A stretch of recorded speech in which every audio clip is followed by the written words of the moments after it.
Pregame.com.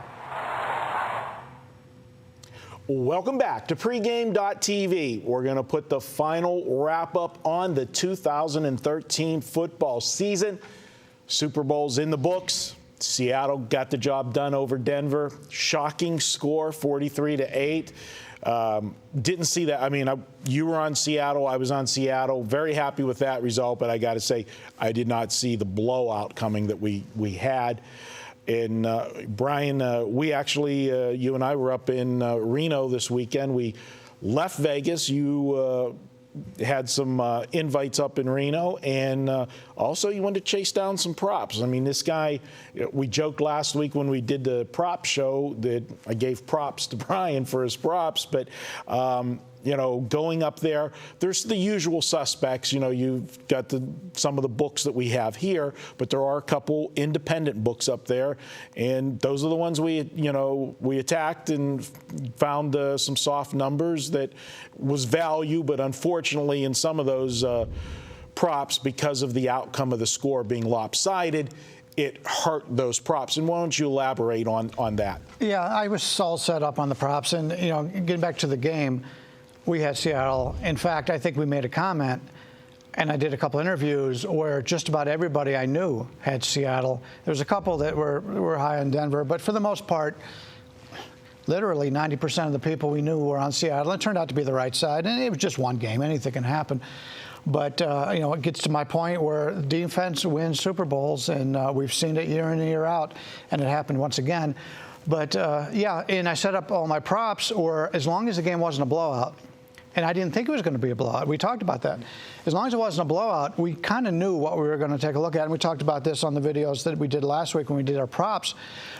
Certain players got to play whenever there was blowouts, and people just didn't take a look at it. What they'd take their averages and go, well, this guy had 4 rushes here, 5 rushes here, 12 rushes here. Well, those are in blowout games, and I don't care. You know, as much as everybody I talked to liked Seattle in this game, nobody expected this to come. And once you start pulling starters, guys with minor injuries are being taken out of the game, you're going to get more guys playing in the game, and that's what really killed me on the props. And you know, overall, I lost a little bit on the props, but it still was.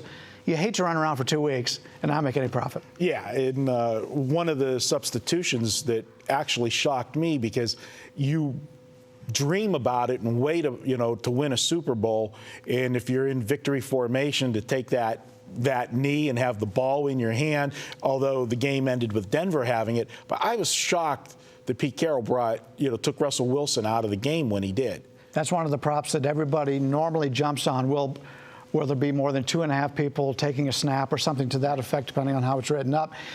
Never wins. They let the guy go all along, and they go, well, the guy could get hurt. Well, yeah, you can bet on that, but to pull a guy like that, it really wasn't expected. But then again, you know, a lot of people, even after the game, was talking about Seattle running up a score. Seattle wasn't running up the score. They were scoring on every single ability, defensive interceptions, kickoff returns. It wasn't that they were throwing the ball downfield and trying to run up the score. So even though it was unexpected, I think it was probably a classy act to do. Yeah. Now, with the Super Bowl, here in Nevada, they brought the numbers out. This was a record handle for the Nevada books. 119 million, over 119 million was bet. That shattered, it broke the record. Not only broke it, shattered it by almost $20 million. And that, I didn't see that coming in, and I don't think any of the sportsbook directors saw it coming. I talked with Jay Cornahay today on our first preview show, and obviously they were very, happy with the handle. They were even more happy with the outcome of the game because the books did very well, even though, 12 seconds into the game, they took a major hit to start the game. Right, with the safety. And hats off to Jay Cornahay and the guys who opened up Seattle as a favorite in this game. There's other people that gave them a bad time because the line went to Denver and stayed at Denver. But they knew Seattle was the better team here. And like I said, a lot of people we respect also felt that Seattle was the better team here. And so they put out what was probably the right line originally. And there's a lot of people that, based on whatever, put money on Denver. And, We were, like you said, we were up in Reno. We were able to catch a 3 at one spot. I think South Point did for about a minute and a half here in Vegas, went to 3. And, Michael Roberts, one of our colleagues, said that he thought that would be the first place to go. They hit it. I was surprised there wasn't more. I think they were just trying to stay off of that key number of 3. But, we had a good time up in Reno and got to meet some of our people that watched the videos here. So we're pretty excited about that. It was nice. It's always nice when people recognize you, and we were in Reno, and people were coming up to us, hey, I know you guys and that, and we actually met a guy, very nice guy, and forgive me if I butcher your name, but Maninder Paul, we'll just call you MP. He sat with us through the Super Bowl. Great guy. It was a fun time. He listens to my Betting First Look every day, and he just appreciated it. It was a good time. And, those free winners we've been giving you, I tweeted to you last night when you thanked me. I says, when we come to Southern Cal, drinks are on you, MP. And he comes to Reno a lot. He gets to Vegas, too, but it's a shorter drive. He can just drive to Reno, and he likes to go there. And he's a poker player, too, so I had that in common with him. But when I did switching back to the Super Bowl for a second, when I talked to Jay, it was a great day for them on the books. That result, the public was just all over Denver. And you talked about the resistance to go to 3. And Scott Spreitzer actually asked him, did you entertain the idea to go to 3? Knowing that you were going to get, an onslaught of Seattle money, and they resisted it, and it worked out for them. But, I think the sharper books knew the sharper guys were waiting and waiting and waiting for Seattle, and they didn't have to move to the 3 because they knew if we didn't get the 3, I was still betting Seattle at 2.5. But we waited as long as we could wait, and we ended up finding the 3. But if the 3 didn't materialize, I'm still betting the same amount, on Seattle. And I think the sharper books knew that too. Yeah, as I pointed out, there's other ways to go about it. You go about the money line. The money line got pretty good for Seattle. You could play it on the props, whichever way. There was different ways to go about doing it.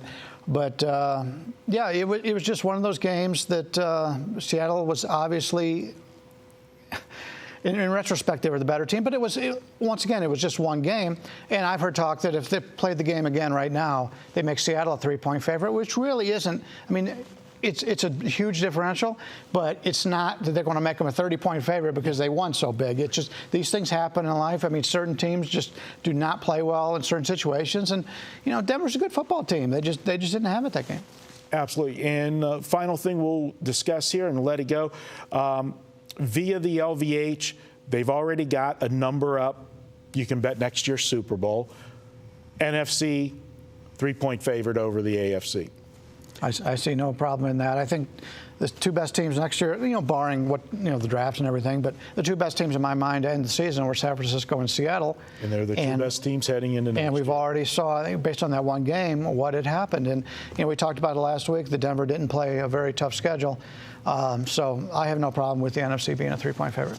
All right. Well, I hope you guys made a lot of money on the Super Bowl. Had a great football season. We enjoyed doing videos all year for you guys with the football, but it's not done. We're going to have basketball videos, and come April, we'll start doing some baseball. And I know Bryan Leonard loves baseball. I love baseball. We're going to actually be hitting some spring training this year. No, not us personally. We need it. We need it, but we'll be there covering spring training here in, what is that, the Cactus League? Cactus League. They don't have cactuses in Florida. Just there's your little trick. Okay, all right. I'll remember it that way. Thanks, buddy. Okay, he's Bryan Leonard. I'm Marco D'Angelo. Thanks for tuning in to pregame.tv. We'll be back next week with more videos in basketball.